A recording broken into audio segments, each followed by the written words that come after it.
order at 5:30.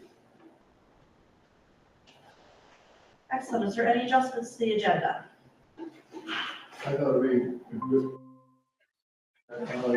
superintendent to give us the process, the selection and appointment of replacement for Patrick as our board director. Excellent. Should we put that as 8.5 under discussion items? If that's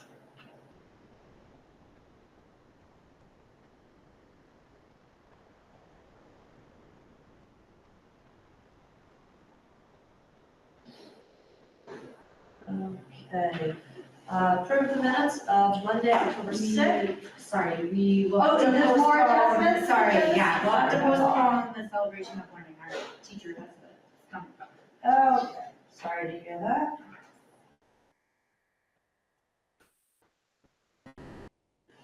Is there any more adjustments to the agenda? Okay, great. We're looking at the minutes from Monday, October 6th. I did have a clarification under 8.4, the follow-up from our board retreat.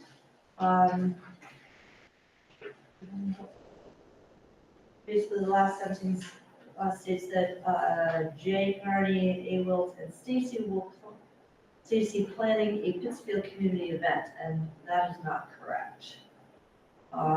Amy and Jamie will speak with Stacy, but not around a Pittsfield event. Granville Hancock. So around the Granville Hancock discussions.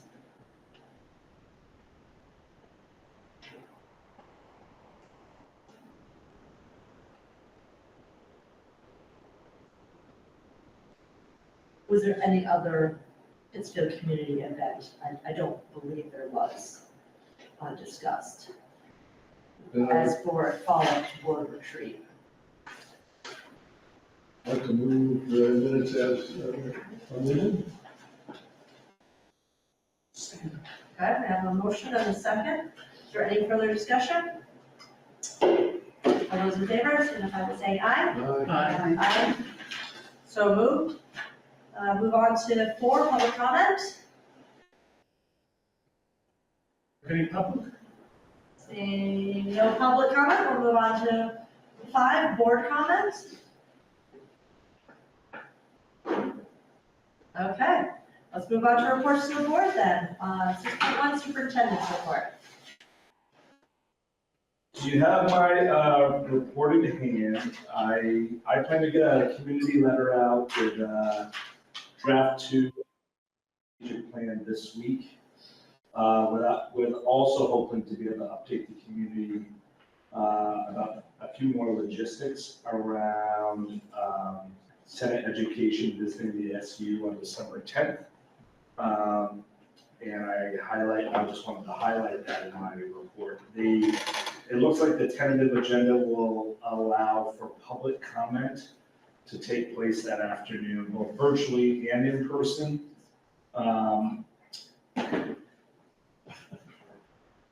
Starting around 2:30 that afternoon, goes about 4:30. So we'll get that information out once I have it. This will be a Warren Senate Education hearing, so we'll be utilizing the state's technology for that. So they'll be the ones that will provide the link and things of that nature. So stay tuned in regards to more details around that. There's a little time leading up. We're going to be the last of 4, so by then I think they should have be worked out. Okay. In regards to the tour that they're going to be doing across the state. And then I just wanted to highlight to you, I will be on Friday at the Quintown Community Meals in Hancock on Friday afternoon, well, midday, for the luncheon there. And I believe Lindy's joining me for that as well, along with Mary Shell, our community school coordinator. Otherwise, I'll take any questions folks may have. Jamie, if we can't make this Senate meeting, can we send a letter ahead for someone to read? Absolutely.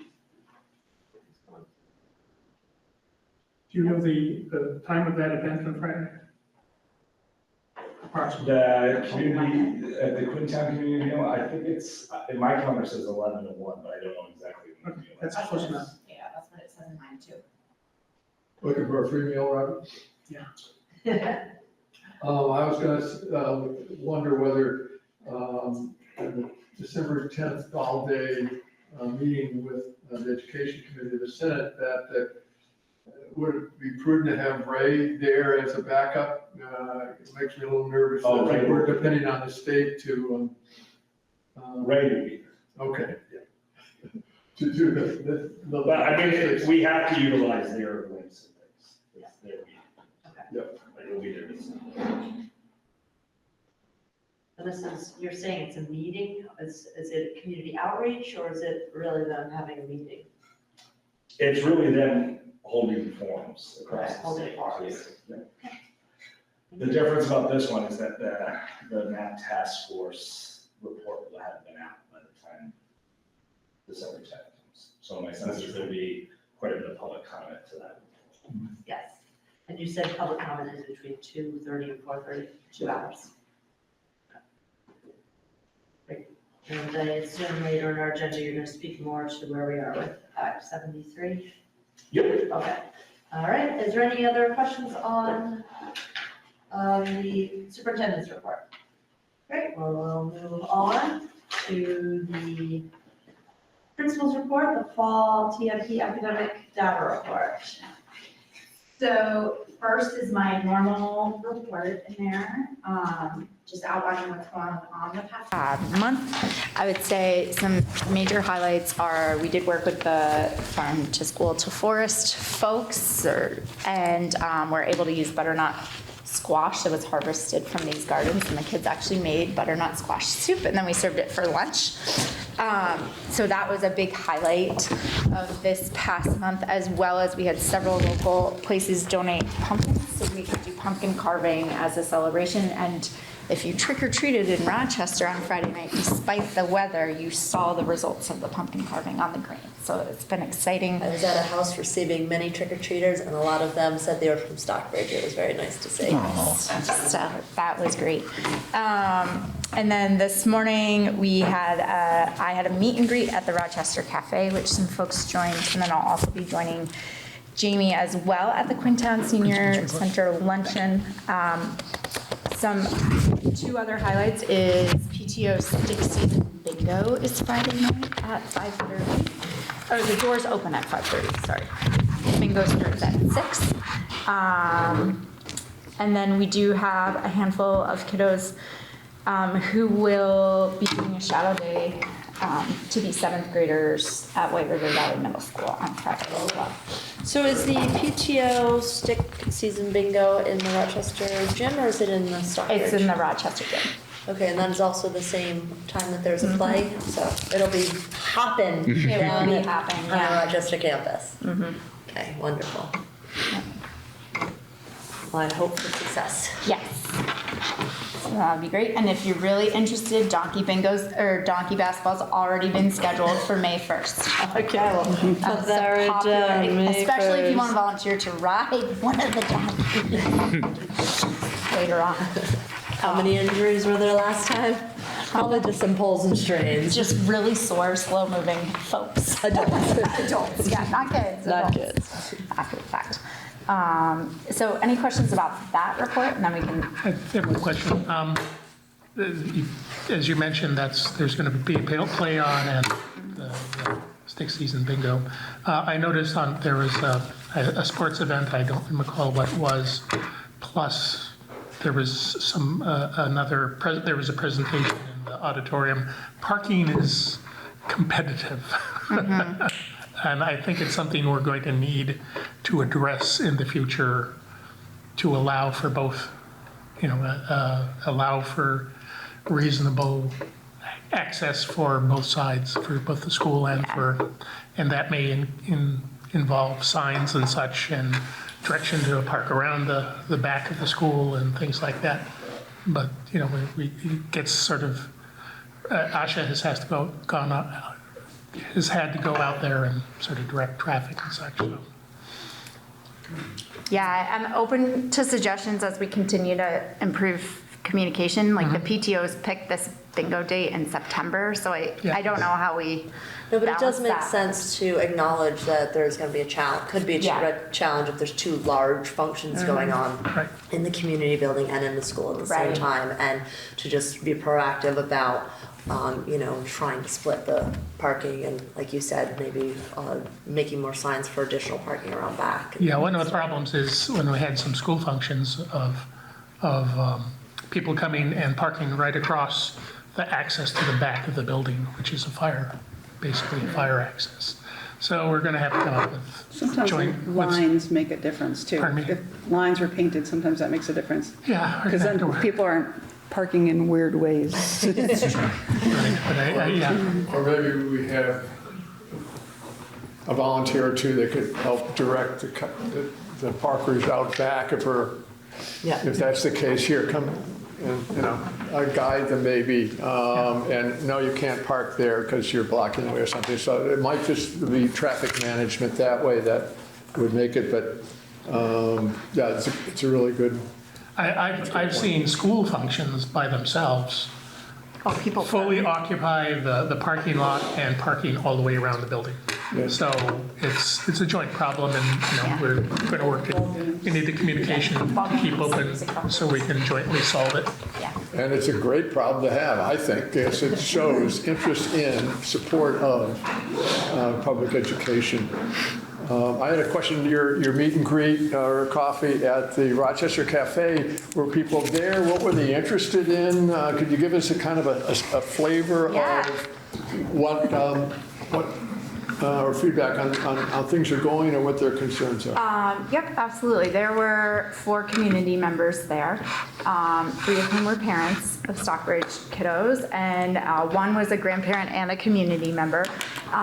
So some conversation just around drop-off, pick-up safety procedures, which was good. Just clarifying questions, asking, remembering that we're not too small for something to happen, and how does it work?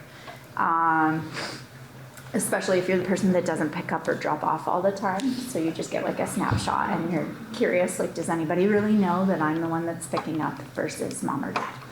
So some good conversations just around safety. And then we had a wide variety of other conversations, from like Act 73 to what it looks like when kids take Track My Progress or assessed in Dibbles, to, we talked a little bit about farm forest to school. We covered a lot this morning, now that I think about this.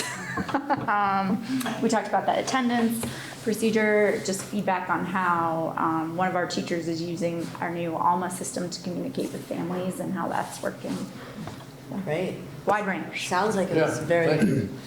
informative Yeah, and great discussions. Really appreciate your time this morning, Thank Lindy. you. Really, really do. thank you. Thanks for coming. Would miss it. Appreciate that. Excellent, great. Does anybody have any more questions or comments for our principal on her report? I will highlight in the back, just the configration Yes, I thought piece. that I was do want to very go over that interesting. and admit my own typo. Okay. And that, under Stockbridge's configuration, there are 14 in 4th, 5th, and 6th grade. It's jumping years in my head a little bit. So there's 14 kiddos, not 8. I got fixated in some different configurations. But just to kind of draw people's attention to this as we start to talk about next steps moving forward, right? We do have several multi-age classrooms. That is a factor. Next year begins our 3-year average class size-wise that we need to start to think about. And so I just wanted to answer any questions folks might have about that while we're kind of sitting here, if you had a chance to look at it before we go into academic. So is the typo just in the Stockbridge line? Those kiddos are accounted for in the lower I can tell you, give me a second. enrollment of 4th, 5th, and 6th? Yes, Okay. yep, it was just in this. And these are single grade numbers here for next year? No, Or- for the current year right now, I did not roll anybody up. But just to give you an idea. No, it is, thank you for doing that, putting it right out Yeah. there about our enrollment. Just like and where we are. How it could look. Do you have child count for 4-year-olds? Or, For 4-year-olds that are enrolled with us in preschool, yes. but not the other 4-year-olds that are No, I know of 3 others versus what are enrolled with us, just in standpoint they access preschool closer to parents' work. But, yeah. So I do have a rough idea what kindergarten will look like next year. But- And as a reminder, there's no limits on kindergarten size, because kindergarten's not required. Yes, there's Right. no limits. There's no like class size. Oh, right. Minimum, sorry, not There's no limits. class size minimum because kindergarten is not. Yeah. Okay. Does anybody have any questions or comments on those numbers before are we moving on to the next? Just wanted to make sure. I think it interests me if you look at the total for a number for K1 and 2. And then you look at the total number for 3, 4th, and 5th grade. I got it right here. Oops, and around the corner. I didn't look at the 6, but that makes a little, they're pretty even numerically, so. Yeah.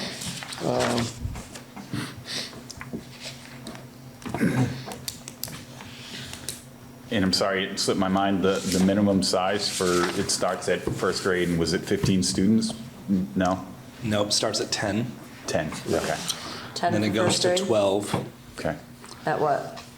Just right on What there. year does it go to 12? It's start second and through, I believe, 4th, and then there's a middle school jumps to 15. For 5th and 6th.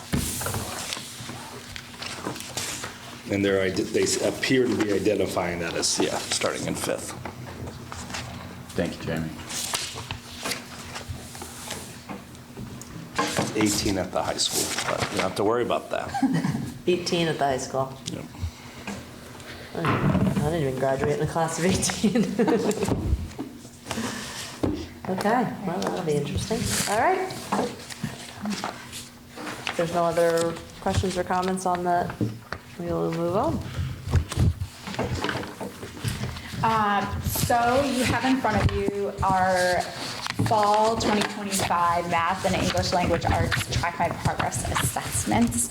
I just want to remind folks this is a good baseline for us to go off of. We are able to compare students' progress from spring to fall just to make sure if there was anything that was missed over the summer, right? Like that maybe wasn't really solid at the end of the year. We're able to track that as well. The first page kind of just reminds you of what the proficiency bands are by percentile score. And then it also gives you just a general, like, here's what is covered by grade level for math in the screeners. Also, as a reminder, it's an adaptive test. So how a kiddo answers right or wrong will change the type of question that comes up next for them. We have worked hard with students on that it's not a game and how to use, right? Like some students have never absolutely. used a Chromebook, some take it on an iPad. So we really Yeah. kind of just worked hard on some of those skills because that is very different for folks. It does read, the math test reads to you, so reading's not a barrier. If you flip to page 2, you can kind of see our mathematics score like overall as a snapshot. I just have to check my notes on the back here. I think some exciting celebrations is in math. There are 0 students kindergarten through 2nd grade who are well below grade level. So they're doing very well and extremely close, okay, to those that are in that just below grade level are very close to meeting that expectation. They're not that far off. They're in the 50th percentile or higher. So that means they know their stuff, but maybe we rushed or we need some extra practice in 1 or 2 areas as we continue to learn new information. Other celebrations I would share is that kindergarten through 5th grade, 50% of our students or more at each grade level are meeting or exceeding the standards. So when you kind of break it down by grade level, you will see some of the stronger test scores. I will share also that our kindergarten through 5th grade families are those that we did offer summer tutoring options through One Planet. and people adjusted schedules. And I will share that families who felt like their student needed it, either through Track My Progress scores or that our teachers identified, they all took advantage of it, K through 5. Our rising 6th grade families, not so much. So I do think that's one of the reasons we see a little bit of a difference in that 6th grade group compared to the rest of the school, K through 5, when you look at it. Some next steps we've talked about just mathematically. One is practicing reading questions aloud to students to ask them, what is it asking you? Because sometimes we put a lot of words in questions and they see numbers and they're off to the races to add, and maybe it's asking to subtract, or it's asking you what shape has 4 sides, and they see shapes and colors and they're just off to the races. In the upper grades, it is truly around building some fluency with multiplication facts, especially as we dive into fractions, because if you don't have those down, or factors, it just is that much harder. And so just trying to really be intentional. Those are kind of 2 key points that we're really focused in on mathematically in our instruction. And we started doing something new with math recently, right? We have additional support, or? So we've now had a part-time to full-time math interventionist, Yes. part-time interventionist the past 2 years. 2 years. And we used part of our ESSER funds originally to have a math interventionist. So that's not something we had prior to COVID, but coming out of COVID, we have had. We also have now been using Bridges. So our 3rd grade group and older and 4th grade has had every single year of Bridges since they've been in school, which is a math curriculum program. So we are seeing differences there. Not as many kids coming with holes, because they didn't get the same instruction throughout the school year. Right. Do they come close to finishing it? For the most part, yes. We don't get to Unit 8, which is all the fun stuff. So Unit 8 in Bridges is like more of a STEM unit where it's application, a lot of those things, and we're really focused on getting there's no new material in Unit 8 of Bridges. We're really focused on Units 1 through 7 to get there. So we're fairly close. There's a couple people that we're really working on pacing with this school year to make sure that those gaps aren't coming up. It's a common problem not being able to finish. It is. You need an hour plus of math every day. Yep, and everybody has 75 minutes or more of math instruction built into our schedule. On the upper grades, is this also a effect of those who experienced COVID? Yeah, so our 6th graders would have been in kindergarten when we were dismissed. Okay. And then Yeah. 1st grade when things were all And messy. 1st grade when we were back 5 days a week, but not necessarily for full days. So they're a group that started the Bridges curriculum in 2nd grade. So that's a good timeline for you. We're starting to see less and less of that. No, thank you. That's a pretty common thing among 6th graders, or that class, that K1 class, because that early learning is so crucial for building skills, I mean, across the state. Right. Numbers, sense, one-to-one correspondence. So, For the COVID kids. they are. Any other math questions? I don't want to rush. the answer. Well, and really, we did a pretty good job year 1 of not having to send kids home. Right. Year 2 is where I would actually, year 2 of COVID, so their 2nd grade year is where, we were doing tests to stay and things of that nature, but that is where we were sending kids home as much as ever because it was just more prevalent in our communities, and we were still quarantining classrooms versus shutting the whole school down, but classes in general were getting sent home quite a bit that year. Jamie, could you just tell me from a reference, because you would deal with both, how does Track My Progress compare to MAPS? MAPS? Measures of Academic Progress, you said you used that in some of your schools, but not here, in a previous meeting. Are you talking about MAPS? And when I heard MAPS, I thought you were talking about the special ed assessment. No, alternative assessment called MAPS. No, I was talking about the Measure of Academic Progress. Yeah, I misunderstood then. Okay. Yeah, so I thought, because we were talking during VT Cap, we do have some students Right. who are assessed via the MAPS special ed assessment, Okay. the alternative assessment. But no, we use Track My Progress as our benchmarking assessment, along with Dibbles. At the high school level, we utilize FastBridge. Okay. I'm not familiar with it, that's why I was asking. I know Okay. Dibbles. Yes, go ahead. Just a couple observations. One is that if you're looking at the, in mathematics for all grades in RSUD, last year, at level 1 was 14%, and it's been cut to 9%, single digit. That's just huge, and we've got at least 2 grades that have nobody in level 1, and very small in the others, except for the 6th grade. And I guess my question, I'm going to ask the same question when we get to English language arts, and that is, given the fact that this is where they are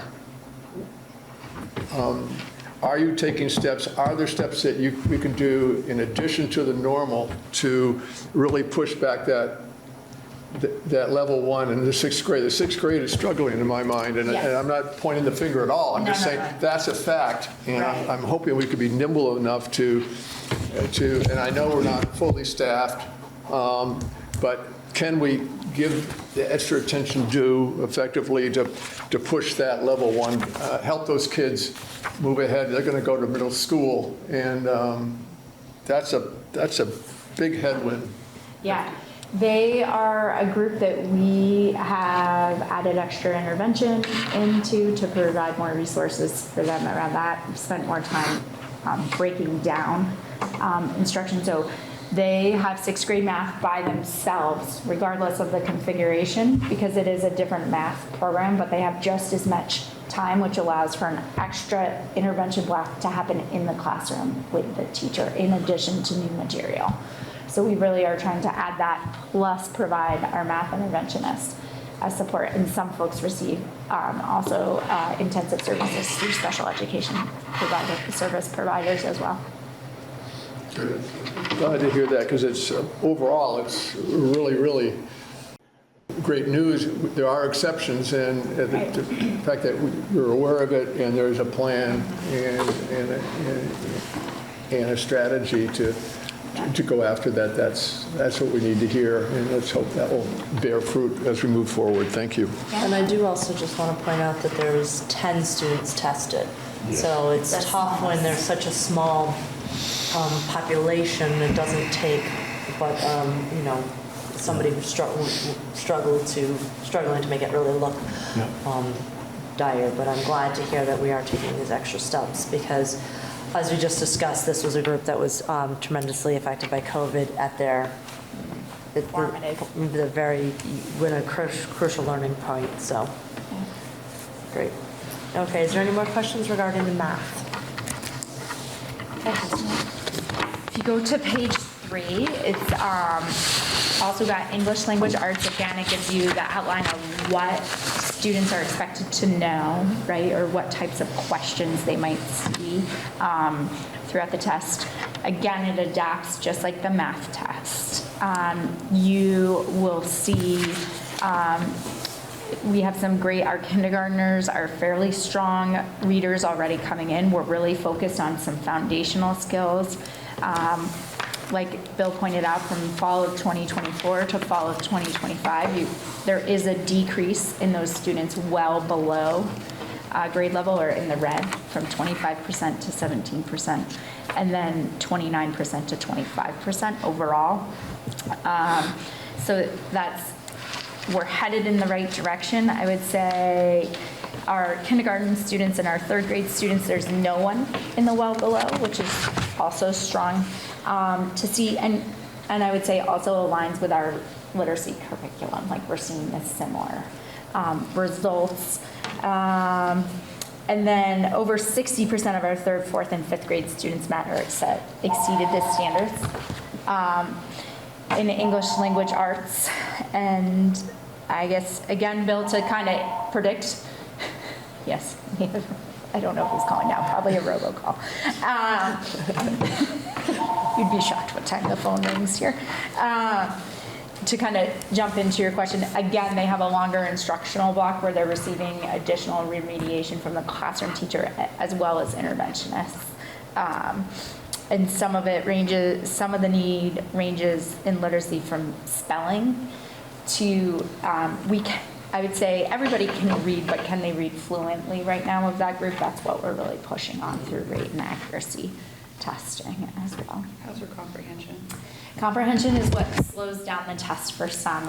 I would say when you administer this test to sixth graders, especially English language arts, there's a dread that you're reading to answer a specific question. Is this a time test? It is not a time test. They have as much time as they would like.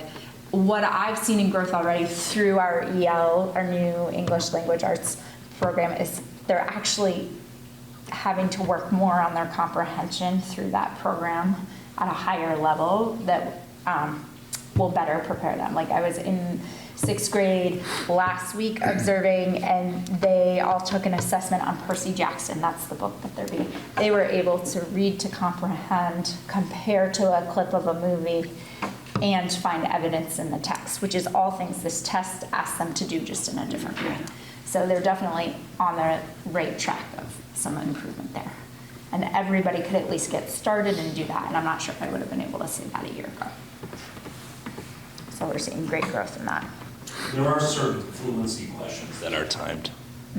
Yeah, but Within the usually not at assessment. sixth grade level. What's that? They're not usually- No, but I'm saying in general with TMP, there are certain questions that are timed specific to fluency. Not necessarily at sixth grade, but. Right. I know there's definitely some in the math one where they have to answer a couple as quick as they can. Numeracy. Questions for Wendy? I just have a comment and a question. The comment is, if you look at overall for math, and you look at nationwide, we're struggling in math. The nation is elementary schools. Well over 50%, well over 60% are proficient or above in this time period in RSUD. Not that we don't have a ton of work to do, but wow, and when you look at English language arts, it's not quite as high, but it's still well over 50%. And my recollection is that that's considerably higher than the country as a whole. My question is that that the RSUD board met at the end of October and were given the overall SU Vermont CAP scores in math and in English language arts, and I was wondering whether we were going to see those at the December meeting. Would that make? Yep. Because one thing we're doing is for December is that we're going to be looking at the board's performance and meeting our goals. One of the biggest goals is academic provision, and so those numbers will help us to evaluate how well our leadership contributed to, or at least those results. And it would be great if we could get those results in time. That Robin's put together the really nice survey that would have those results, so then when we're filling out that survey, and one of the questions is how do we do academically, we would have the results of that, and I don't know. Yeah, would that be reasonable to? Oh, absolutely. I'm just trying to pull it off for this month. It's just the state reports your schools separately, and we wanted to report on RSUD data, not separate data. So that requires her to actually create all the reports on her own. No, the timing's not bad. We can do it now, and if we could get that ahead of time, and with Robin's help with the survey she's created for our goal. And the survey that I already sent out, don't take that survey. I'll send a new one out because there was a mistake on that survey. I learned as I was going through it. Okay, well, I appreciate you doing this. Yes. Really wonderful work. Okay, is there any other questions for Lindy in regards to the academic reporting data report? Okay, let's move on to the business manager's report. Good evening, everyone. Can you hear me okay? Yes. Yep. So you have my report. It outlines what's happening in the business office during the month of November for reports that are due. And then later in your agenda, we'll talk about your draft 1 of your student support budget, and I'll answer any questions. Question. Yeah, go ahead. Question is, the second bullet, Tara, extraordinary transportation threshold. What is that? That is the formula that's used when you look at your revenue budget and you see a transportation reimbursement or transportation payment from the state of Vermont. They calculate what that amount is going to be that we get reimbursed, and then we get that at the SU, and then I pay it back to each of the districts. Is that threshold changing into our advantage? In other words, get more revenue that we're due, or is it the same as prior years? It's been pretty consistent. It fluctuates like by a 0.01%, not very much. And the other thing is just admittance of how little I know about what's going on. But your last bullet is the FY26 Maintenance of Equity Report due to AOE. And we were sent a questionnaire from AOE, how well we were meeting, and all of us are supposed to fill it out for being a board member of the RSUD, and those of us that are on the SU board have to fill out another one. And so I ask a whole bunch of questions, and one of the questions is how well are we on top on reporting and taking action on maintenance of equity. And I must say, here it is. We have a regular report going in. I wasn't aware of that, so I'm not sure I answered that question as accurately as I should have. I might have said, well, maybe, or we're doing it. So it just speaks to that we all have to keep not only reading and learning, but remembering. And because these reports, these things are happening. And that's a very important topic, obviously, for RSU. So I'll admit my ignorance, but I'm glad that we do that. Excellent. Is there any other questions for Tara on her report? Okay. Policy Committee, updates on policy C33 and C34. Are we doing the budget piece on that last one? We'll do it under discussion. Okay. So C34 is going to be policy that aligns to state required policy around quantifying the work that we do in our behavioral threat teams that we have in place across the SU, both at building-based and in regards to how we provide support and oversight at the SU level. So that policy had some wordsmithing based on the policy committee's requests, so they weren't ready to move that out of the policy committee. So you'll see that next month, is my sense. There was nothing. They're not ready to show it to us yet. In substance to it. It was mostly grammatical and just some wordsmithing the policy committee wanted to do. Okay. It's, the policy committee, they would probably chuckle if I was here. We have, trained attorneys on the policy committee. We have a couple editors. So, There's a lot of minutes ago. I noticed Bob has been part of it. So sometimes we get a little caught in the weeds. We are moving things along slowly in the policy committee. But they did approve policy C33 to come out, which is the KA Interest Supervisory Union Transfer Policy, which you would have saw a draft of this back in August. That was titled differently in regards to SU-wide K-8 school choice.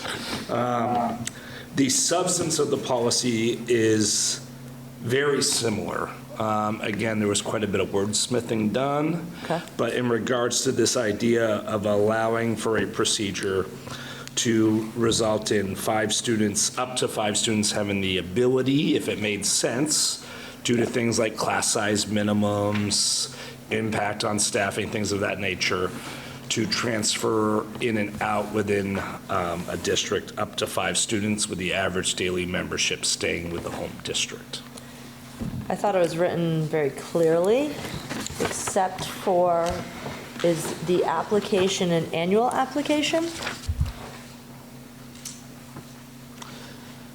So if you read the policy here, what they have decided is once you apply and request to go to another school, that you would remain in that receiving school, that you For wouldn't go the back and duration of forth. your, Yes. For whatever the school, grade levels those you go grades served through? within your district. So it's not bouncing around. No, I understand that, I just, yeah, I think that's great, then it does say that here. I, for some reason, thought would be an annual application, so no, I think that's great. I think that's exactly what, make a It does commitment. allow then- for an unforeseen circumstance to allow the superintendent Yes, to permit a student to go back.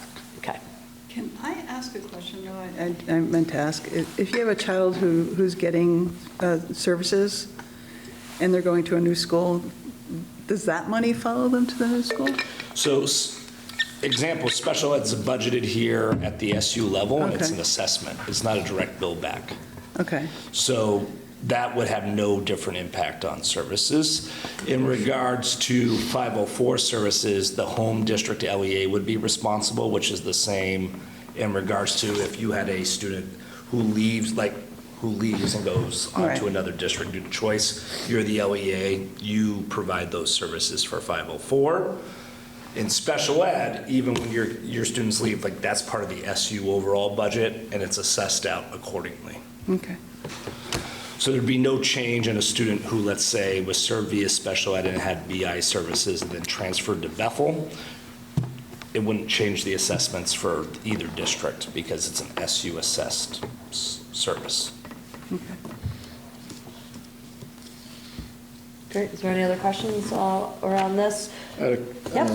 couple, I think I know what it is, but I'm just going to ask, just to be sure, impact on RSUD.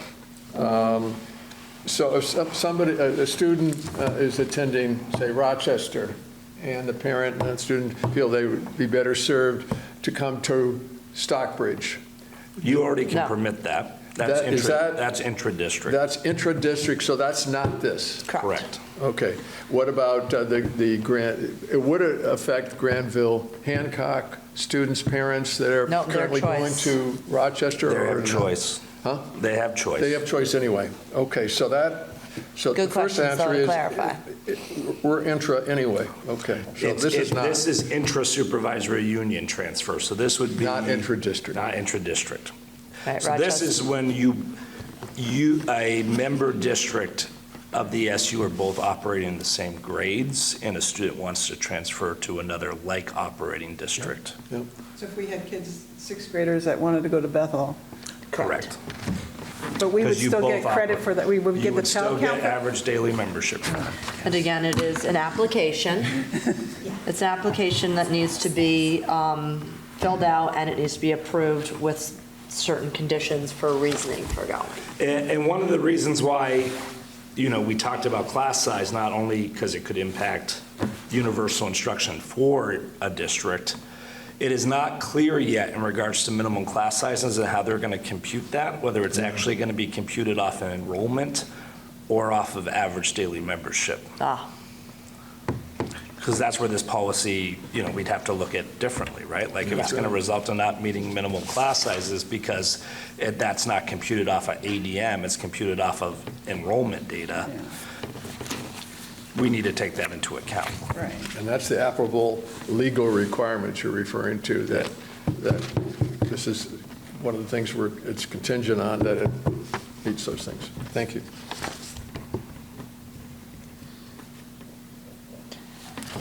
Okay, so this is just a reading of this? Just a reading. Okay, is there any further questions, or? If you have an input, please send it to Robin and I. And Okay, my sense is this, maybe I'm wrong, maybe this will be the final draft, but my sense is this might still get kicked around a bit. I don't okay. know. A lot of wordsmithing. Okay. So there's no further questions on the policies. We'll move on to Farm and Forest School Task Force update. Yes. Dun, dun, dun, dun, dun, So dun. at our last meeting, we walked away from here hoping, first of all, thank you all for Thanks, Ken.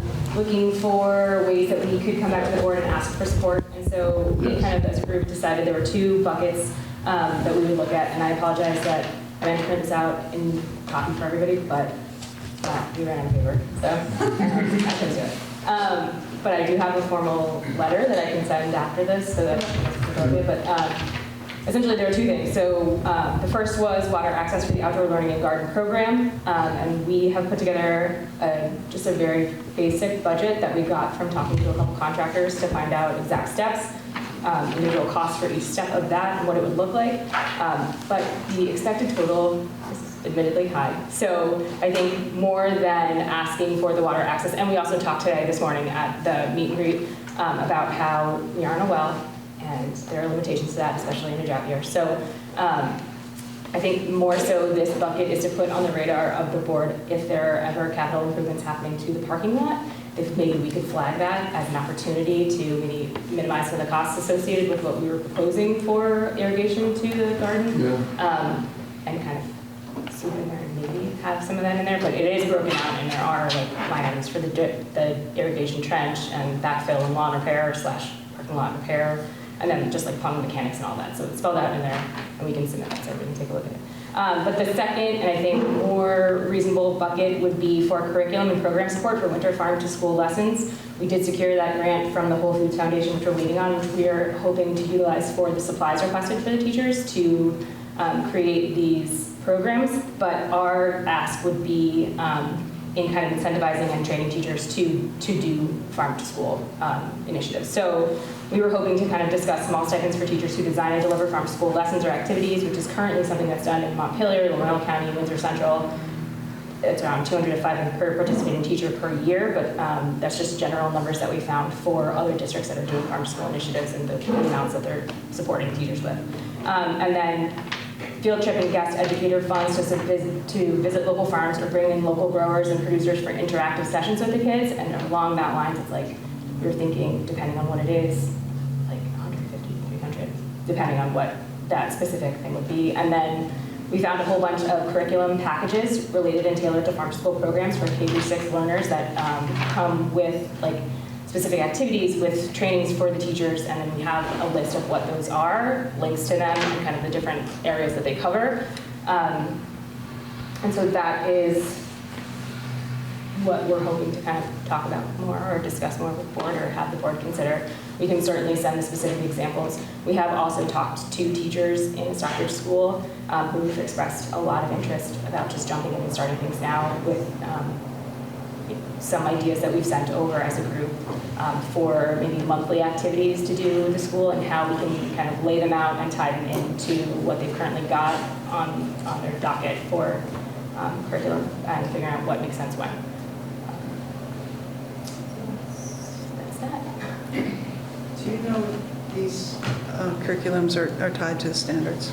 So they are. A lot of them are tied to standards. I don't necessarily know, I don't know enough about the education system to know exactly what the Vermont criteria would be, but I know that they're all approved by the Board of Education, and they have, based on the different programs, are different, approved by different like, science standards and math standards, but there's different. Yep, Jamie? Has the Farm to School Task Force connected with the RSUD leadership team? No, we have not done that yet. We could do that. It just, so every district has a building, district or building has a leadership team made up of faculty, staff, principal, who kind of help create like what is the visioning around professional development and use of faculty meeting time. That's all in our collective bargaining agreement. It just seems like task force representation should connect with that leadership team in regards to developing like next steps and buy-in. That's the idea of the leadership team. It's really important that teachers want to do it, and that they're, and for us to top down it would not be a good idea. In our like station festival, we never want to add more. We never want to add more to people's plates because we already know they're multi-age classrooms, they're dealing with that, they're teaching in general, it's just a lot. So we never wanted to make it like cumbersome for them to have to navigate. And so we do have a pretty active and involved parent group who are willing to step in any instance and help out in any way they can. And people with some relatively flexible schedules, so. I would say that's the great thing about this group is anytime we've done something, it comes with all the parent hands to make that doable, which has not always been my experience with some of the others. Right, also if they can see the alignment, they can see what they can take out because it's being covered by this. Right. Because we're always adding to their plates, we want to not do them. Right, and they are very conscious Yeah. about this, which is great. It just seems like that would be an appropriate next step, is to get the leadership team involved if the leadership team hasn't been involved. Like that. I will Then they send would you the just invite. work We to get meet you every guys other on the Monday agenda after school. together. Yeah. I'll send you a link. It's very busy. And our chief academic officer sits on that leadership team as well, from the SU, on to Adam. So I just, you Yeah, I know, think that would be a great I next just think step there to could be be able some real good to, next steps. Well, they'd like it too. to look at what you have found as possibilities out there, you know, through these programs and stuff, and just to be able to come together and, yeah, I think that'd be great. I mean, that's a great next step. And what you're talking about funding-wise is not, we can find those types of funds. To make that happen, I think the next step is, how do you map it out and how do we leverage as much buy-in as possible? Those would be my thoughts around it. Yes, go ahead. Again, are we talking about Stockbridge Central School, or is this also Rochester? So because it's predominantly a parent initiative, and most of the parents who are involved have been Stockbridge parents, and because the garden space that we piloted this past season was here, it's been mostly Stockbridge. We certainly could open it up, but at least for me, my kid goes to Stockbridge, and I know the kids in this school better, and like it's just an easier. Yeah, no, I like that. And any new initiative, you've got a taller hill to climb, but the real exciting thing would be to take it, once you've figured it out and worked it out, smoothed it out, and that sort of thing, is to be able to expand that. Yeah. And I think it would be great if the Rochester PTO would get involved, and then you show them the way, and then the kids at Rochester Elementary School could benefit as well. And I'm not setting a time frame on that, but it would be nice, because we're one district, we're one elementary district, and we have different initiatives depending on interest and leadership, but this is one that's so exciting. To be great to have the full district involved. One of the questions we were asked by some of the grants that we applied for is about our plan for longevity and what we like foresee. And if we can honestly come up with a curriculum package that makes sense for Vermont schools, and it could be something potentially that you could offer to other schools for a fee in terms of like self-supporting and keeping this thing going, it could be something that could exist in perpetuity for a while. And be transferable to a number of schools across. Wow, like that. Thank you. There could be small pieces like decomposers, having both schools have worm composting going on, and that's like low-key, easy thing to do.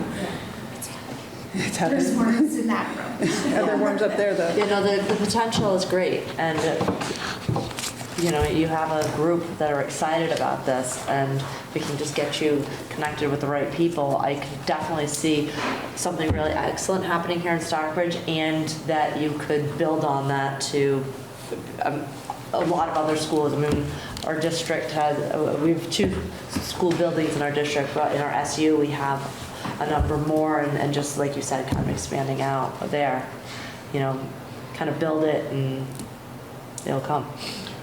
Yeah. I think if you consider this as a pilot for the supervisory union here, that we do it, solve a lot of the small problems, and then get other groups interested, and they'll propagate it.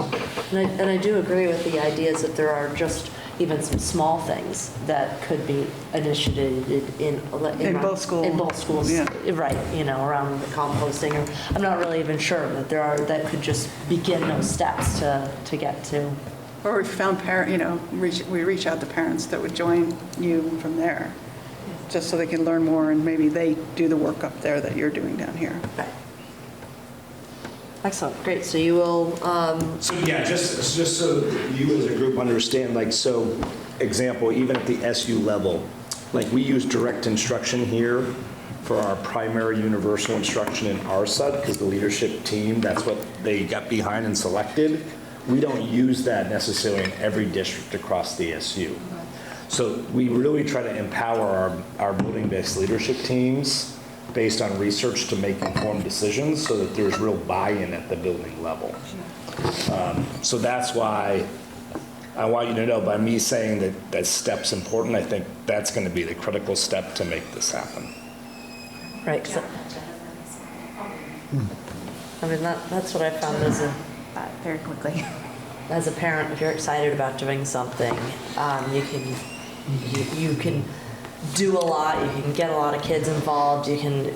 But as soon as that drive is gone, as soon as you don't have somebody to backfill in, you don't have the buy-in from the rest of the parents, then or teachers, then it doesn't really go anywhere. So I think this is exciting though, and I think a lot of people would be interested. So.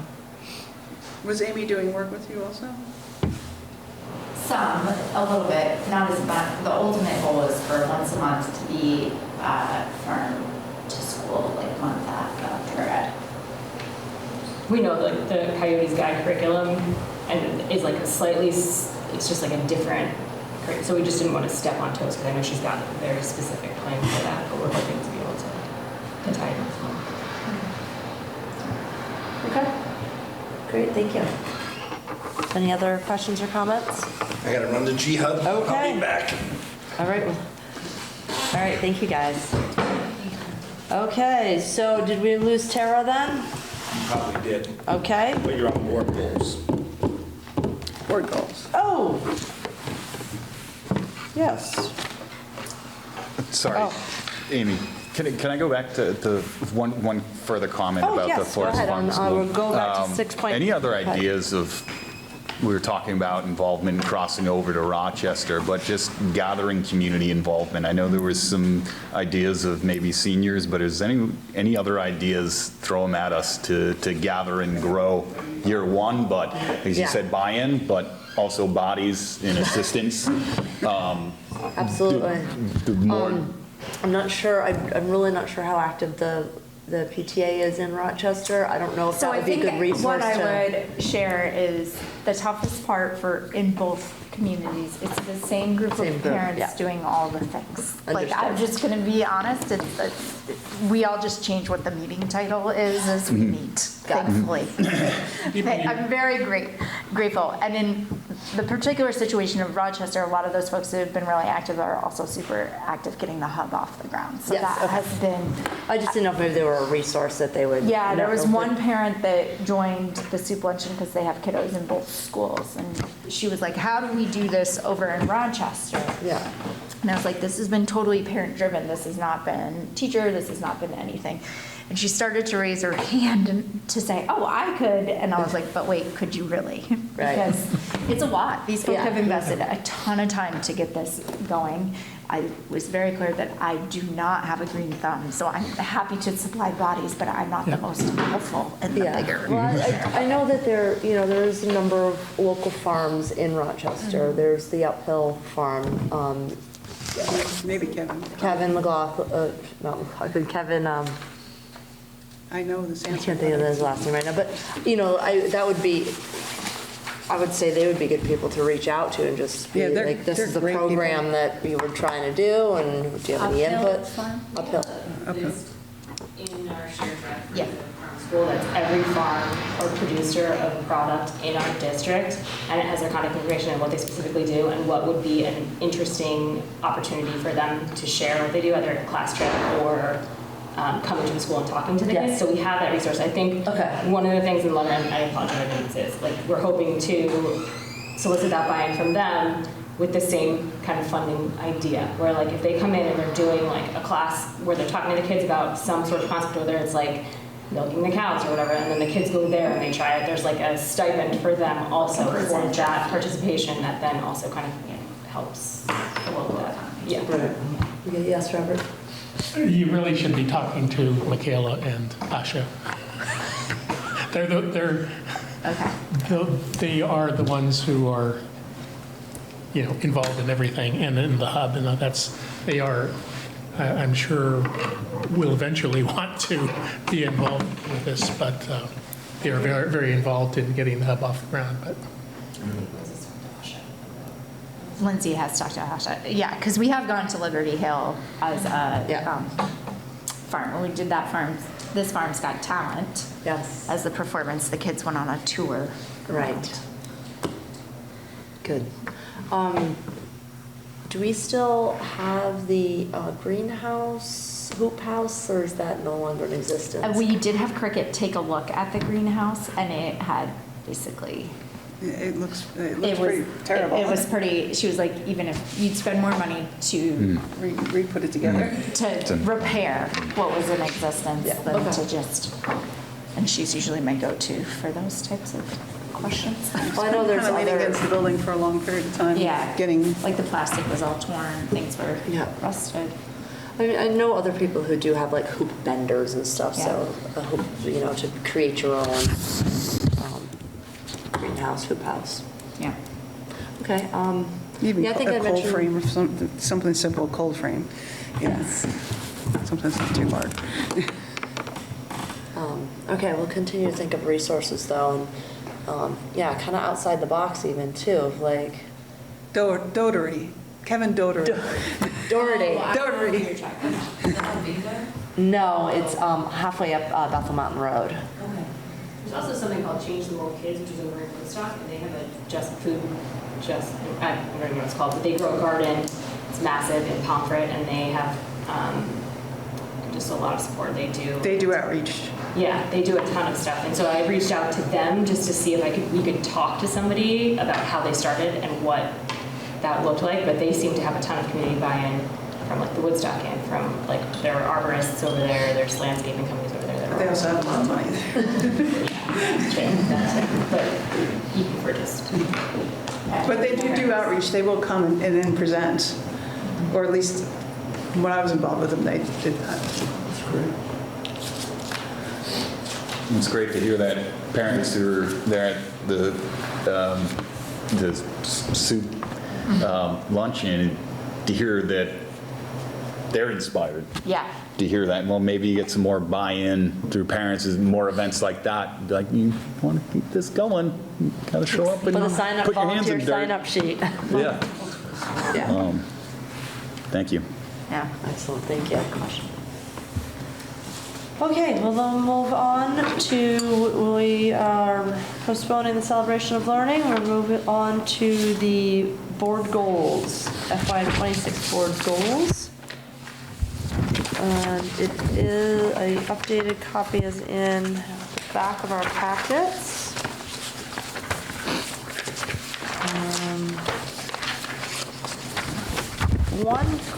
We can go through this piece by piece, or if anybody has any specific questions or comment. My question is, under 3, capital facilities, continued teamwork with VHI and Rochester BOS. What is the Rochester BOS? It's under 3, capital facilities. Okay, BOS is Board of Selectmen. Board of Selectmen. Okay, that's an old thing, and thank you for flagging that, because back in my day, that was, we knew it, but that should be spelled out. I would say the select board. If you agree with that, but that should be spelled out, thank you.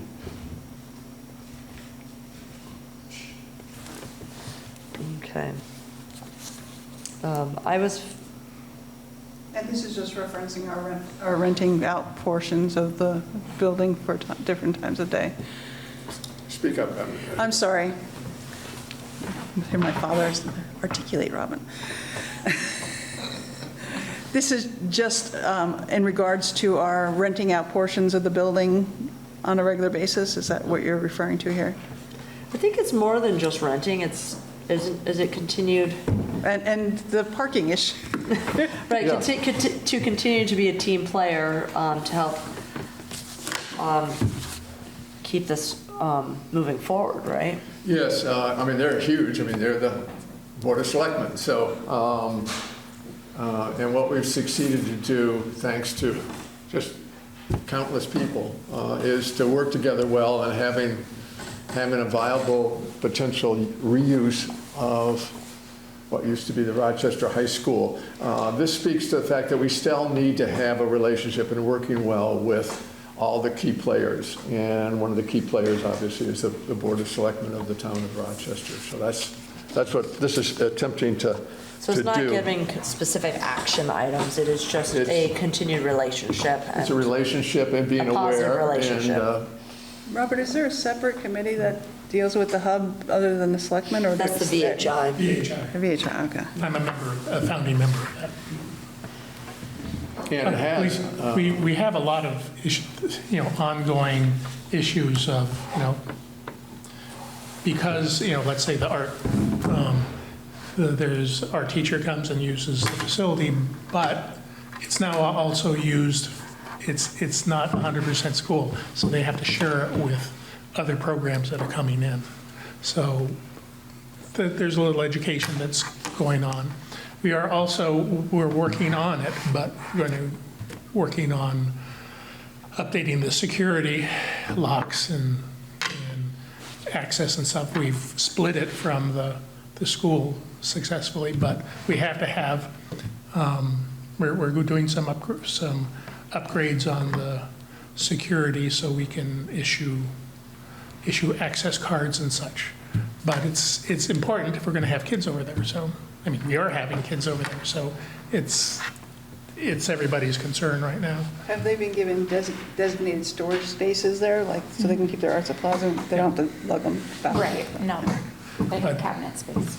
But we're looking at not only in the art room, but what used to be the tech room, doing sewing and other programs in there. And they're looking to have a fairly vibrant community program in there. So it's very exciting that this is moving along, and it'll benefit, everybody, including the students.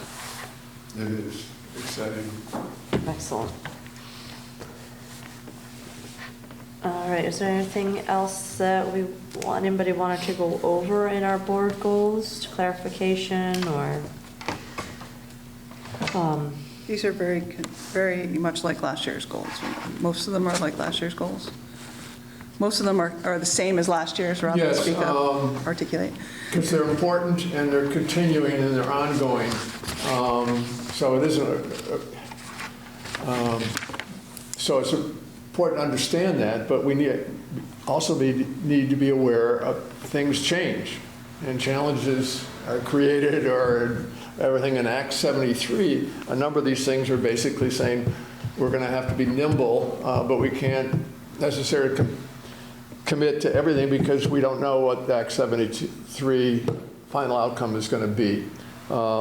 Everything in bold is new. Is new. And revised. The biggest one is number 5, communications, community involvement, and connections, and that came via the task force on our strategic planning moving forward and our retreat.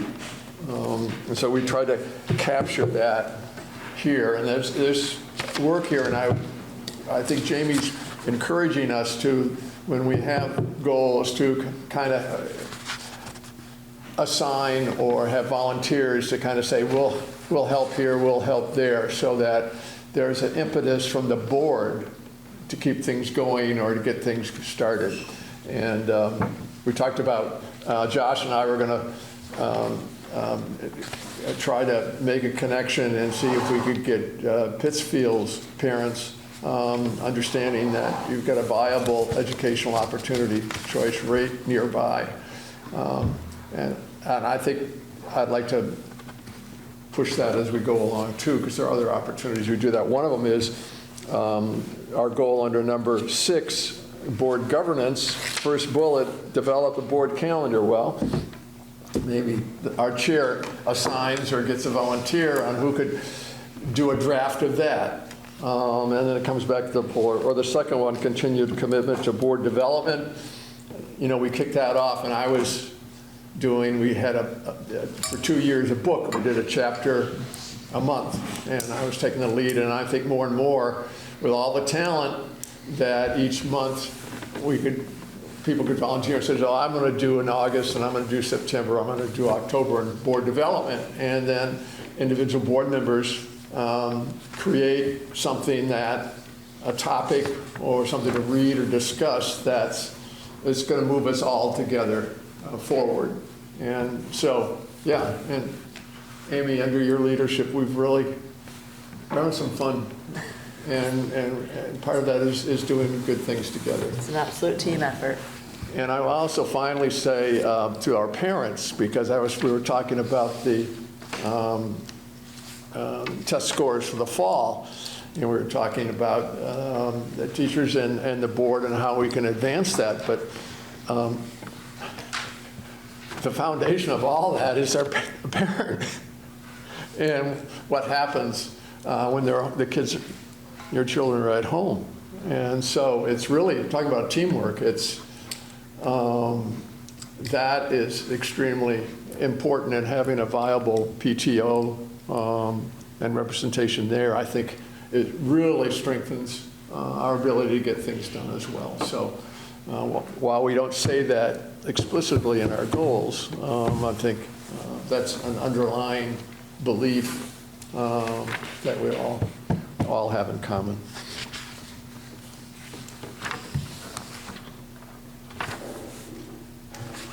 Is there any further questions, comments, discussion, changes to the board goals? Otherwise, I look for a motion to accept.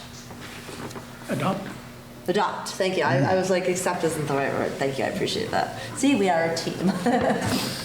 I would entertain a motion to adopt the board vision, mission, and FY26 goals as written. So, Go ahead. I'll second. I move to adopt the goals as written.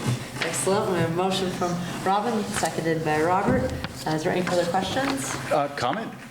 I appreciate it, all the goals, and just want to highlight the planning. I appreciate the planning part of it and having the vision to talk about a plan. These are there be conversations going forward, important stuff, but it's good that it's there to be planning for the future and then being ahead of the curve. I appreciate these goals.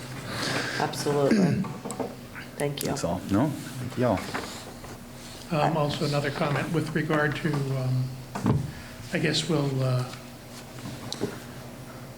I still need to review the new 25-28 SU strategic plans and see how that affects us.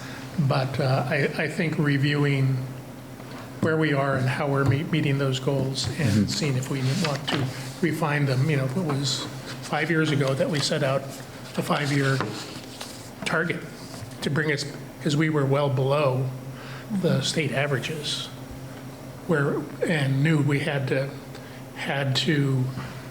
come up to speed, and we set ourselves a 5-year plan, and our curve is very close to where the state averages are now. I mean, we still have a lot of work to do, but I think that was successful to do that long term and give it numbers. And as we develop our budget, we'll have to say, are we applying enough resources to achieve the goals, and are we setting our goals high enough? Yeah. Thank you. All right, there's a motion and it's been seconded. All in favor, signify by saying aye. Aye. So moved.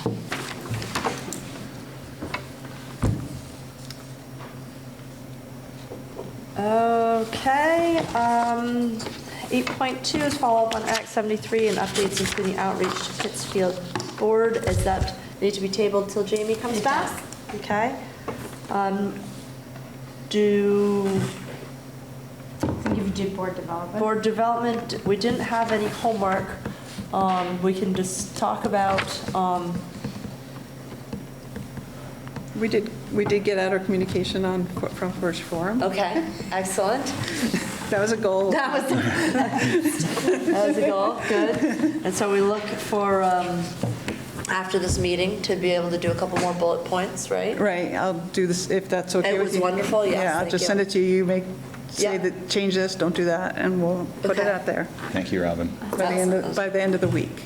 How's that? That's our goal, by the end of the week. Oh, yeah, that's definitely acceptable. So as far as board development, as we just agreed to continue our board development and our goals, Bill had mentioned about maybe each one of us taking a month to assign everybody something to read, to be able to discuss. I don't know if anybody, that does seem reasonable to me, unless somebody else has like another book for us to read or another method. I think it's time to, it's really an opportunity to get a better idea of what we're thinking about as board members. And one way to do it is a selection of a topic and sharing that topic with us. And I think, and this is a pretty important topic, is how do we stay on top of things? How do we focus better or learn a skill or hone in on our vision? And so I think it's neat. I think we've learned a lot, and this is another way we can learn a lot together with each one. And I would team that with the calendar. Whoever you pick or something and draft a calendar, and then you could have each month. And when we get to draft the calendar, then we could go around and say, okay, I'll take August, I'll take September. We don't have to say now what we want to talk about, but there's plenty to talk about. And traditionally, it's something that we spend, 10 or 15 minutes. It's not forever. Tonight, I think we did board development just in focusing again on goals, which is, why are we here? And what do we want to do? And so I happen to think that goal setting is never too much or repetitive. So Bill, do you think we should take these pieces of our goals and then, look for resources about academic and social emotional achievement and for financial, those are the types of articles we should look at that focus on, that go align with our goals? I think you can talk about these topics. There's so much discussion about how things get financed and how do you keep equity and everything else, that you can get a lot of ideas just by looking at our goals.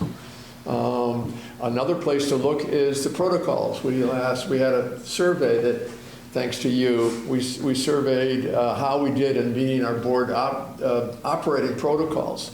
And believe it or not, there's so many dysfunctional boards, not necessarily at all in SU or school boards, that don't get along or don't understand their role, or come with just pet issues that they won't let go of. And so the protocols is an enormously powerful instrument, and you can pick up ideas about certain things about our protocols that we could strengthen, for instance, or not. So anyway, I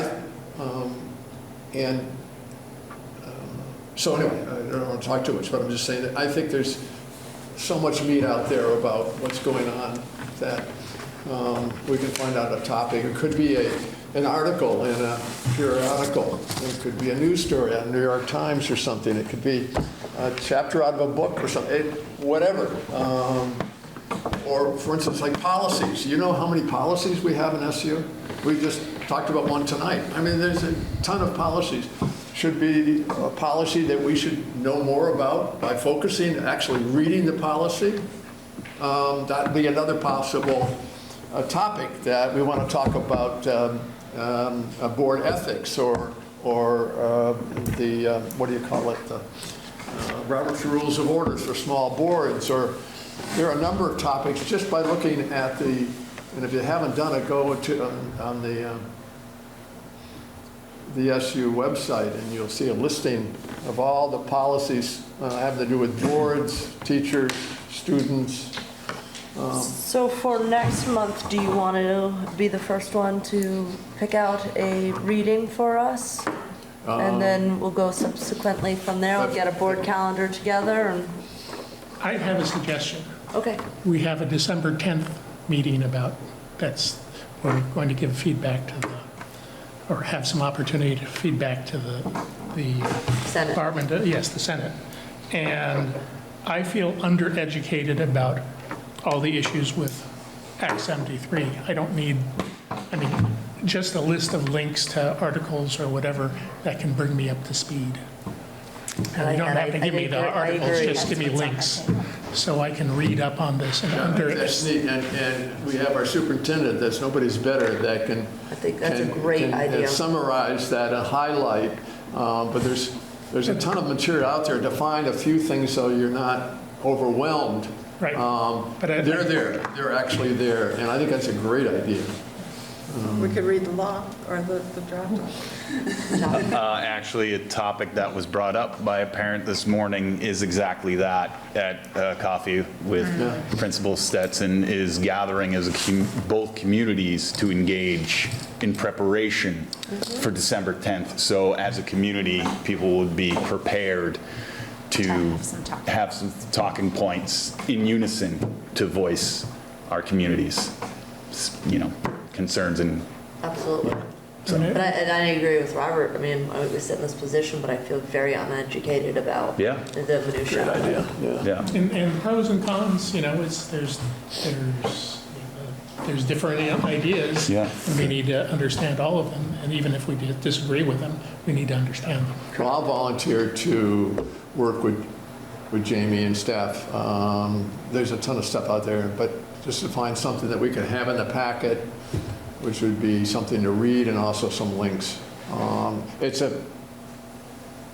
is a fast-moving bus or train that's going on, but the fundamentals, I think, are very important. It's a great I point. can include news analysis and other things. It's a quick thing, paste the link. Thank you, Robert. And I do agree with you that let's ask Jamie to be able to provide something that we can put out to the community at large, to be able to bring them up to speed as well, to be able to speak educatedly about, what's going on. I think that's a really great idea. Thank you. Yeah, thanks. Thank you, Robert. So you'll work with Jamie and get those out to us. Okay, great. Thank you. Robert, one way that, knowing Act 73, what's going on is that there's proposed minimum class sizes. Okay.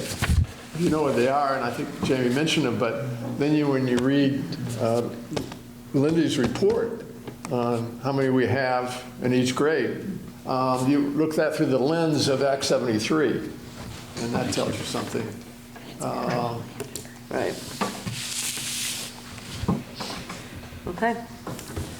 Thank you very much. Lindy, can you speak to draft one? I can.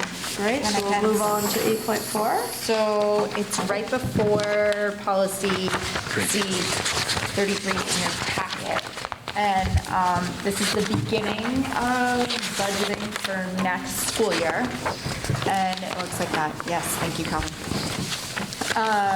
And this essentially is a little bit, and I'm sure Tara will come on and tell us how astronomical health insurance went up in this planned budget. But right now, it's the proposal, it's the first step, so we'll continue to revise each of these different levels of the drafts as we get more information from the state, from insurance to tax rate to other things.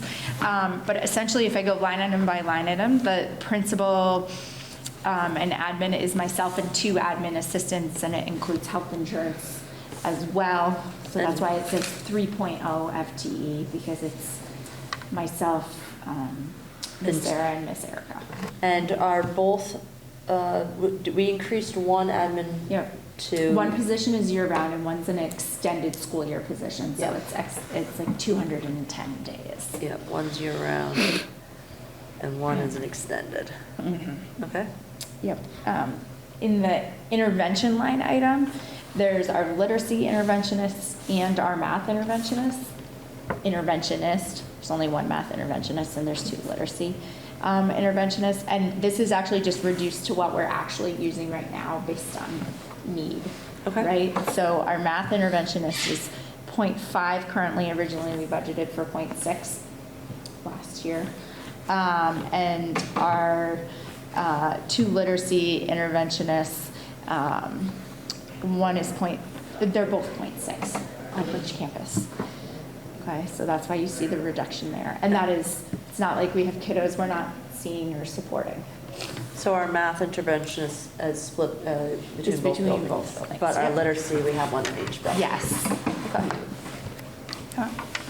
Our guidance position will stay at 0.6, and that's just actual based on what insurance package was picked.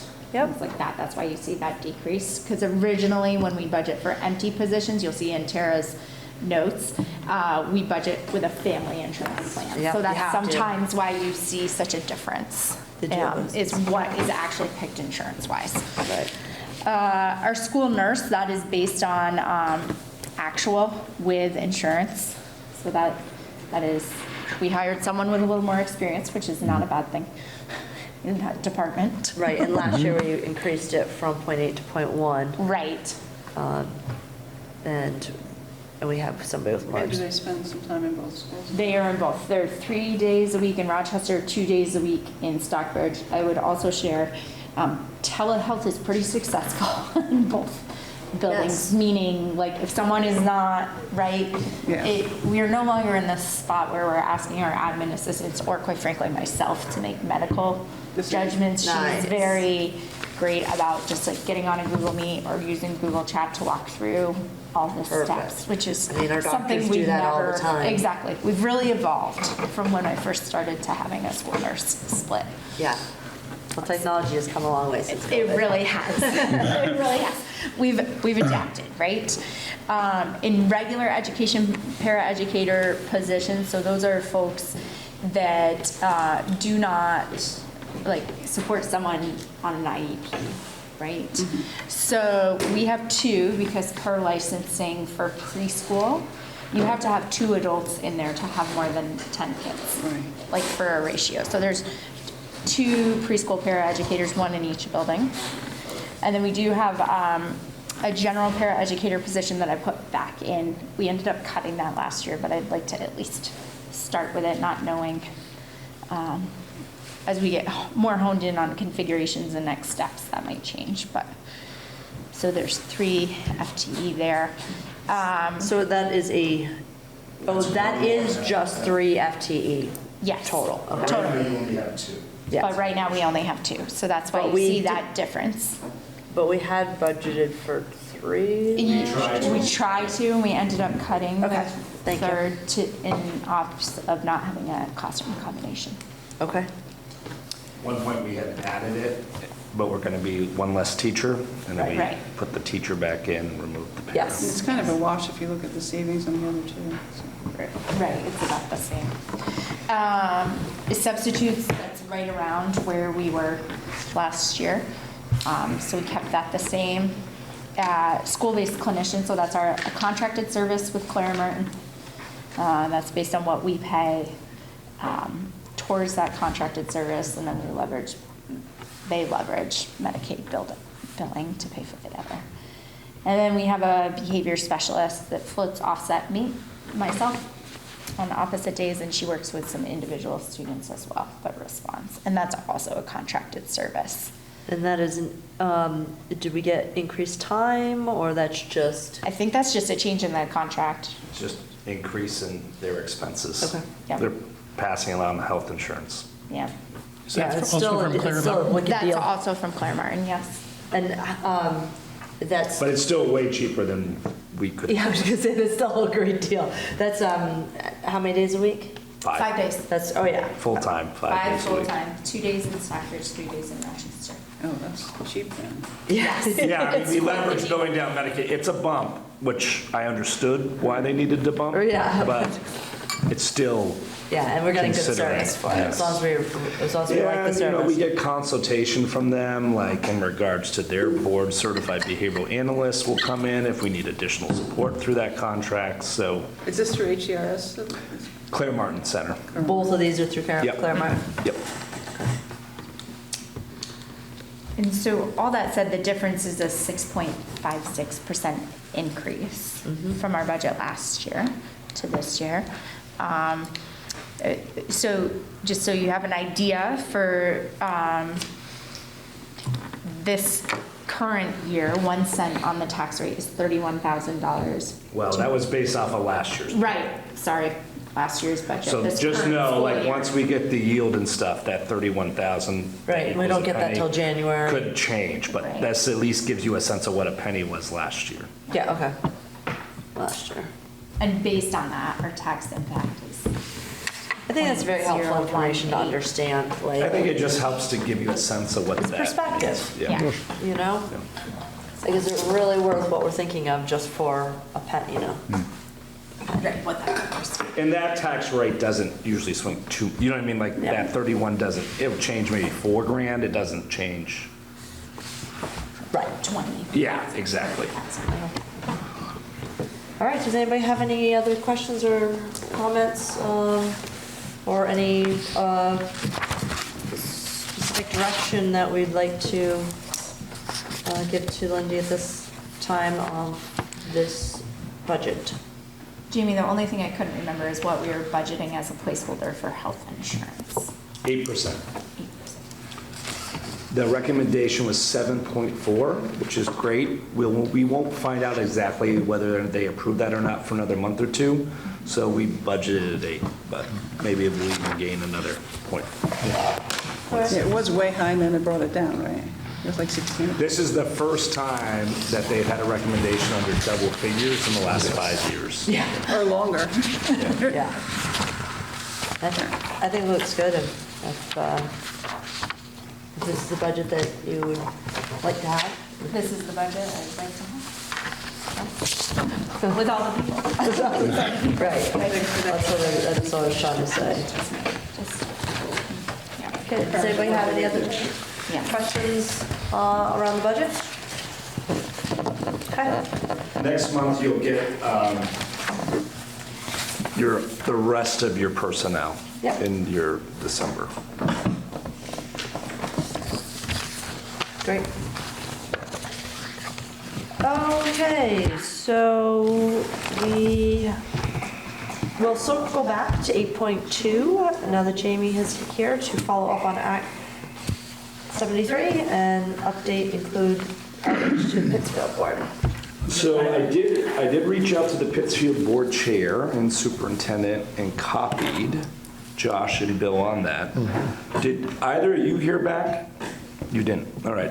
I did not either.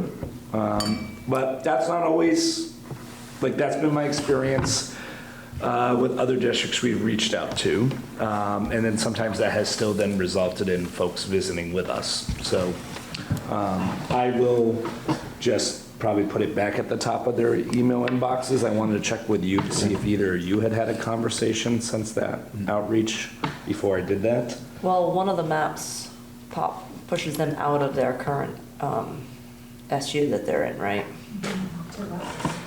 Yeah. So I think it's definitely good for us to continue the conversation and just remind them that, hey, We're here. Yep. Good point. You know, in regards to the map task force, I mean, they've looked at the regional high school maps. It didn't get a lot of traction. The county map did not get any traction. Okay. The CTE map, I think, still has some legs, and frankly, where we sit, it's probably the best that we've seen for us, if it could be an SU. Because if you look at the CTE map, that goes up to exit 5, and we've talked to Echo Valley even last week, which is Washington and Orange. That's part of CVSU, which would be part of the Regional Tech Center map. We've talked to Orange Southwest School District, which is Randolph, Braintree, Brookfield. That's part of the CTE map. The only district we haven't talked about that would be in our regional CTE map is Payne Mountain, which is Williamstown, Northfield. That have not come to like an SU board meeting. But that is it. And so if you look at that CTE map, it really is just 3 more districts being added to a supervisory union structure. So when you think operationally, it would probably have the least amount of impact And that on is, our the CTE map operations. is SU. Well, we've been asking for clarification. My sense is that so Senator Beck and Dave Walk, who introduced it, they recommended that those decisions ought to be made locally, meaning Yeah. what do those districts want to do? Do they want to be in an SD or an SU? And if they want to be in an SU, that's what the map should be. Good.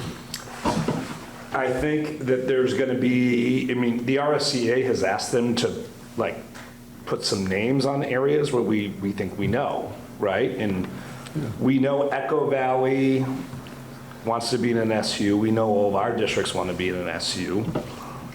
I'm going to reach back out to OSSD to just see where they're at because I haven't heard back from them. But I thought that preliminary conversation was positive. I didn't see it as a negative meeting. And they're a district. They're a district, but I didn't hear them say that they weren't willing to be part of an SU governance, right? Like I thought they were interested in how we do our work, but I didn't hear them oppose that. Yeah, I didn't hear that either. And so with that said,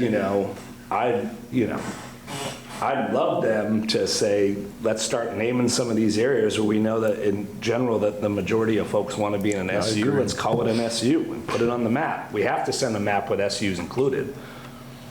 That's in statute. Right.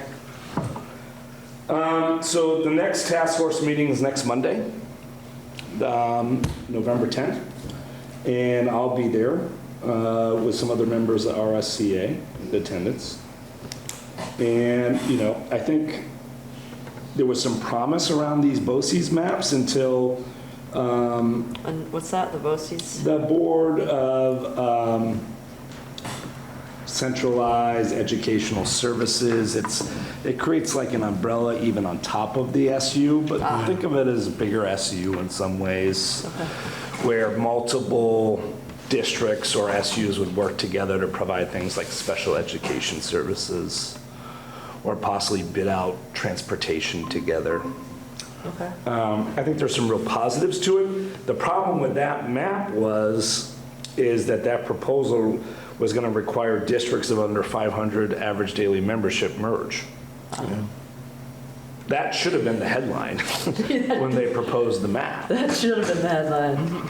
because we only have one district in our SU that meets that, which is White. It's kind of hidden in your report, too. It's pretty hidden in the report.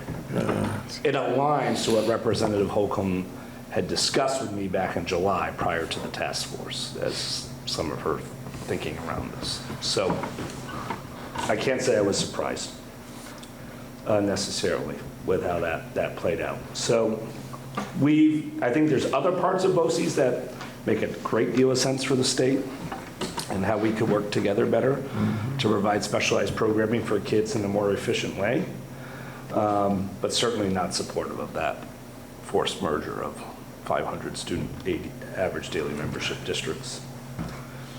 So it'll be, I think next Monday will tell us whether they're going to be able to come to any consensus around having a majority to actually move a map forward in a report or not. And if not, it could be that they get to a place of where the commission was last year and there's not a report. I think they're fairly committed to trying to get something to the finish line, but the good news for us is that December 10th happens after their report's provided on December 1st. And so we'll get to comment directly to Senate Ed about what we think about their report. Yeah, love it.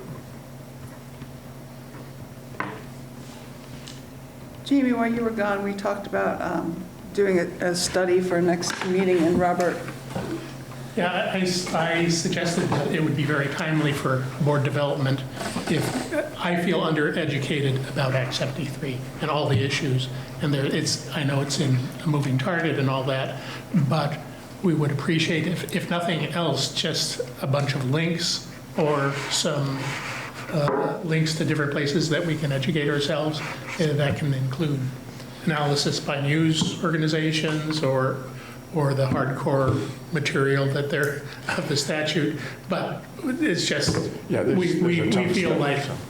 I feel like lost in it. So Yeah, it's a 100-page bill, right? what I'd like is just I think you're talking more about an a pointer as analysis. to where I can giving find the out more highlights, about it. kind of like this report here, which is from AOE, it kind of highlights what Act 73 is all about. And then, so that we have some better sense of what they're trying to do and why. And then I think something from the Rural School Community Alliance. There's so much great stuff coming out of there. There's just a ton of materials. So we out there. could, we could provide some, and we're not talking about 100 pages here. We're talking about something Bill's been that. charged to work with you on that. Yeah. You'll leave the room, you get volunteers. We can work to boil it down. And, I mean, what I would say to you is that, in general, the bill has tasked this task force to provide the legislature with a map, right, that reconfigures districts and SUs between 4,000 to 8,000 students. And that map will get voted on at this upcoming session. And if that map gets voted down, the bill stops. If that map is approved, then the bill moves forward, and there's additional task force that Bill and I can put in so that you understand that will work on things like how do you then create the voting wards for these new districts or SUs. Okay, thank you. Thank you. All right, is that your update for, My perfect? update for right now. All Thank you. right, anybody have any other questions, follow up on? Great, then let's move on to 8.5, the process to appoint a new board member.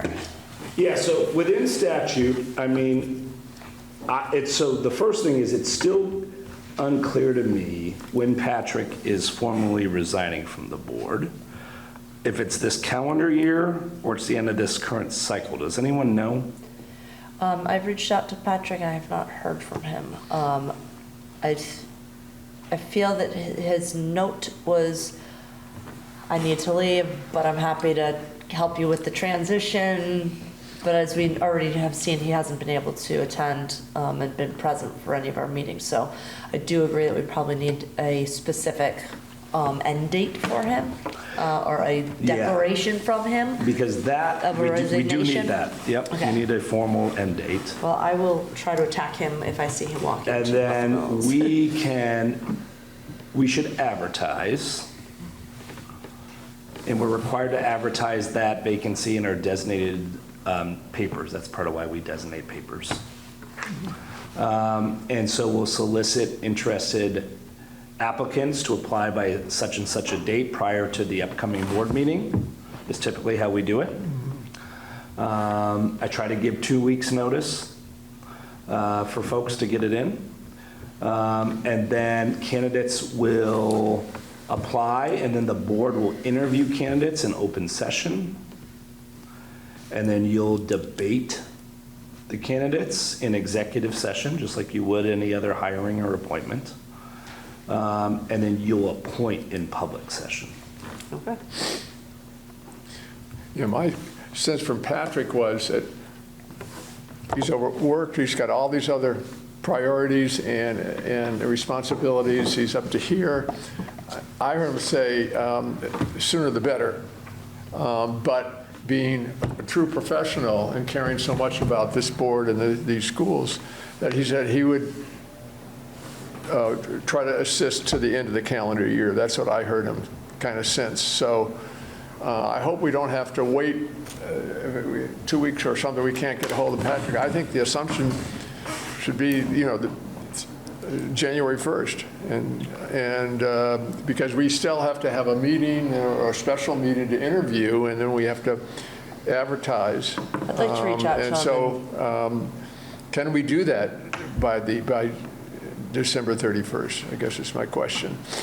Well, I was thinking that it would be better if we actually got a more formal resignation Yeah. earlier I rather than agree, but I later. want to get. Because we so can't- encourage we the can't- process to get going. So we let's- can't let's- advertise until he Right. has given a formal Yeah, resignation. we can't I mean, he indicated he planned to move on, but he hasn't resigned. And so, once he gives us a date of resignation, then we can post that information as part of our request, and then there's still plenty of time for you to take action. Okay. Even if it was January 1st, we could post during December, and then at your January meeting, you interview and appoint. Yeah. Okay. Thank you. So you're going to, You don't anticipate that we could get an immediate resignation and then, I mean, we could authorize the superintendent to advertise upon receipt of a resignation from. Yeah, I think if we could just find him, we could get a form, and if we told him that this, thank you. Yeah, and I don't even Thank need you to for being authorize it. By a- statute, you gotta do it. you got it. I Right, th- well, once he has a. Once he resigns. And again, I think Resigns, that, you know, I would, Yes. once you get that, which could be this week, we could advertise immediately and begin in our December meeting, or interviews. I would prefer sooner than Yeah. later. And it should be someone from Stockbridge, right? it needs to be somebody from Stockbridge, that's correct. I do feel that his intention was that he was ready to leave, but he was just trying to help us out by giving us a few months, and probably would be very happy to resign immediately, but we need that formal resignation. I will try to reach out to him. If anybody else has any ways to reach out to him, please. You see him in I'll the see him parking tomorrow. lot, just stand right I there will, and you wait know I for will. him. The question, is there a certain form of, they can just do it over email? Just to send, okay, great. And if I may suggest, put an A-frame sign out front. That's how I got on this the school board. That is literally how he got on the board. We advertise it out front of the school. Yeah, I just asked the question at the meeting. and Yeah, exactly. Excellent, well, thank you very much. We have already done 9.1. 10, new hires or resignations. None at this time. Great. 11, public comments. Question about the December time. So if it's after the recommended map proposal goes in, the goal then is just for everyone for him to see how the district functions, and then So the task force is providing a report. The legislature will decide on the actual map. yeah. So is Senator, he's not part of the task force. Correct. Okay. So this is not just Senator Bonner's, this is the entire Senate Ed who will actually create the map. So So they'll take this report and then they'll work on it within committee. And then they'll issue, well, one of two things. They could issue a whole new bill that changes what we know as Act 73. Or they could work to create a map that I think could get support from both Senate and the House. So they're the next step. We're a long ways from the end, meaning I think that there's still a great deal of support for SDs at the House, and there's still a great deal of support for SUs at the Senate. So the task force is presenting It's presenting a report. to, Does not mean that that's going to be the map they vote on. no, but to the legislator and the, So the 10th gives you an opportunity to say how you feel about that. To the actual people that would design the final maps. yeah, that's what I was trying to. So are they visiting every SU or SD? Are they? Nope, they're visiting us. They're in Woodstock on the 18th. For buildings. Yeah, Yep. for building. Yep. They're visiting 4 districts and SUs in the state. I don't know how you do it, but thank you for pulling them in. Yeah, that's awesome. Yep, you're welcome. Excellent, is there any other public comment? Just one more, sorry. So how is that meeting going to be shared with parents and the community? I'm going to share it out in lots of different ways once it's actually finally confirmed. Legislative Council needs to give me it's a definite, and that's what I'm waiting for. And it's open? Yep, 2-hour public comment. Yep. And are they running it to figure out how many people ask questions and how the timing? It's their meeting, yeah. Right, they're running it. Yeah. Fine. Yes? Just since it's public comment, there's two things happening over at the, near the Rochester School. Is one, there's a, PTO is doing a stick season bingo, I believe, on Friday. And also at the same time on Friday, Saturday afternoon and Saturday evening, there's a play being presented by the White River Valley Players. It's written by a local playwright who happens to be Kate Youngdahl, who I met when we still had a Granville school. I was on the school board back then, and we would meet in the supervisory, very small supervisory union then, and worked with her then, so. Thank you. Excellent. All right. Has Woodstock, can I ask? Yes, yeah. Has Woodstock advertised theirs yet? Yeah. Good, all right, that's good. That means it's actually happening. Yeah. All right, good. Excellent. That's good news for ours.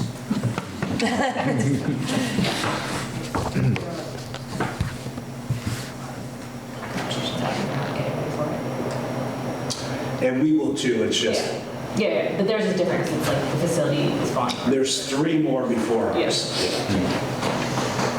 Yeah, they're coming out more effective. Yeah. Okay. Great.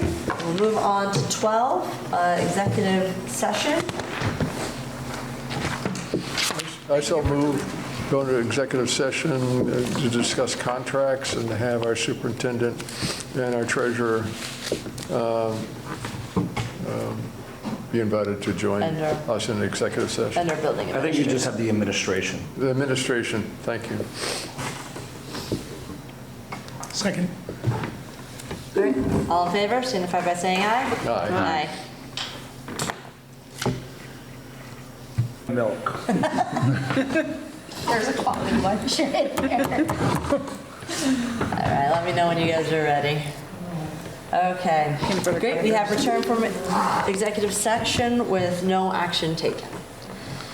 Okay, our next meeting is Monday, December 1st at 5:30 at the Rochester campus. Is there any future agenda items that we'd like to make note of right now? We draft one of your universal instructional budget. We Okay. Draft 2 is student support. You also will get your spring VT cap academic data report. Okay. And we're going to Board discuss our develop- yeah. self-evaluation. Discuss self-evaluation. And we should have some discussion, hopefully have been emailed some some points to read, and we can have a discussion of what we've been reading. Board development. Yeah, we can put that under board development, even Yes. though it is going to be, specific to Act 73 and Yes. to the upcoming meeting. There's just a heads up, there was a little discussion about doing the wagon wheel meeting in February or March or something like that. Jamie, was We it? talked about February and March. Yeah, there was some discussion about doing But I said wagon it may wheel. not work for you guys based on your budget calendar. Oh, because everybody else is done by then? Well, yeah, so let's see. It may Okay. work, because we might be able to just focus our attention on you guys. So it may actually work, but Okay. Excellent.